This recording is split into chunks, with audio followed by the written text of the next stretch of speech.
Hey, happy day. So, matters of curiosity.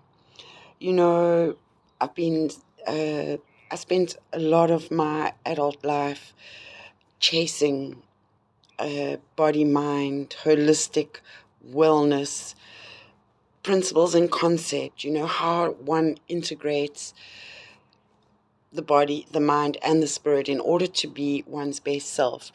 So there's been a lot of self-development, and I share a lot of the knowledge I have gained from whatever I have read or the courses I've done or the life experiences I've had, and um, that I've experienced through the actual work, the healing, being a holistic healing facilitator. So I read a book recently that had to do with how do we manifest.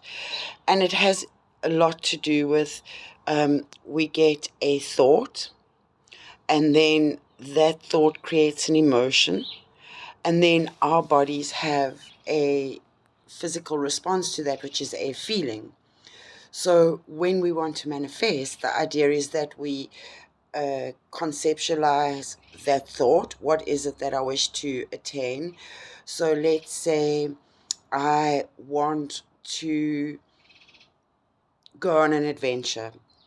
That's my uh, thought.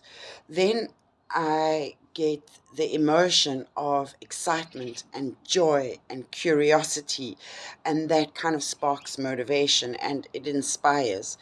And that, when I say it sparks inspiration and inspires, it also empowers us by helping us formulate a plan of action, or making choices that lead us to take actions that will drive us towards that intended goal or outcome of I want to have an adventure.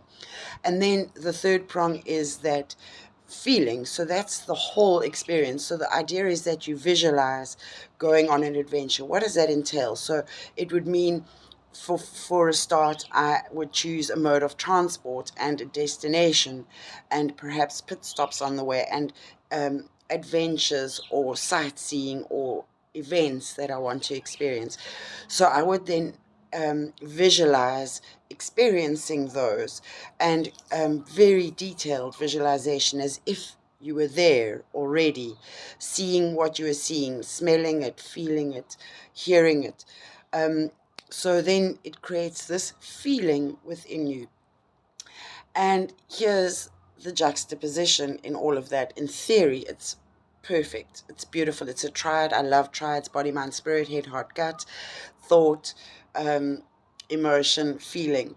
So, however, it came to my attention recently because I've been practicing this quite in depth as a real practice. Every aspect I've been taking bite sizes out of this elephant and chewing it and then digesting it and applying it to my life. And here's a hook. Here's a barrier and a challenge that I certainly face, and perhaps you do too, in the gaps and challenges when it comes to manifesting and how do we create abundance. And that is that feeling. This is the hook. How do you experience a feeling for something you've never experienced? You have to imagine that feeling, and that is very difficult because you have to, I find one has to, um, excuse me, it's a bit like a maze rather than a labyrinth, in that it's very confusing. And how do you attach to a feeling? Because there's often a quagmire of all these confusing feelings and emotions on, and the I'm not worthy, and what is my purpose, and is this, is it a head experience, is it too rational, too thinky, is it too hearty, meaning it's too feely, or is it too gutty, meaning it's too instinctual, too primal? So where do we find the balance in determining the feeling? That is the challenge I've been experiencing. And it's, again, goes down to the question of how do you feel something? And I guess it would go to the emotion. It really drives one to find the balance between the head and the heart. Because if you're like me, very thinky, very heady, then going into the heart and feely space is quite challenging. Whereas if you are more inclined towards feely, then being rational about that is quite challenging.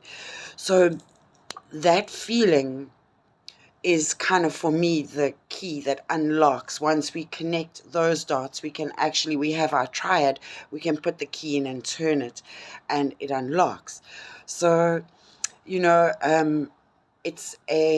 you have any contribution to make on how to be more feely, meaning more integrated in that experience of being there when you're here.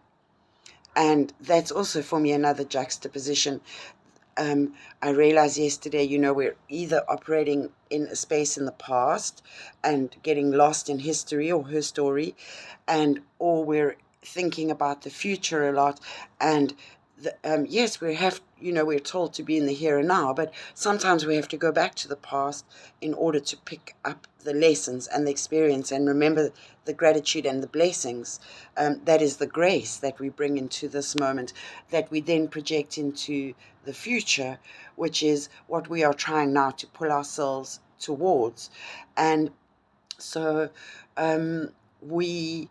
it's a magnetic force. We need to repel from the past in order to project to the future. However, the only space that we can ever do any work is actually in the here and now. So that's where we have to bring it all together. And again, if you have any thoughts or narrative on how you get really feely in order to manifest and create, then please share, because it's the stuckness I'm experiencing. Although I'm finding that stuckness has many blessings, and it's a bit like being wrapped when you're a baby in swaddling. So we don't fight it, just be at peace and in rest when life swaddles and straddles you. But remember that the spiritual aspects of life and bringing them into our body is a constant discipline of practice every day. Practice of gratitude, practice of presence, practice of grounding, practice of protection, practice of awareness and conscientiousness, practice of decency, practice of compassion, practice of civility, practice of tolerance, practice of love. And that is ultimately the thing that we're working towards, is how to love the one self better, and through that the all and the everything. So namaste, in Lakesh. Happy day.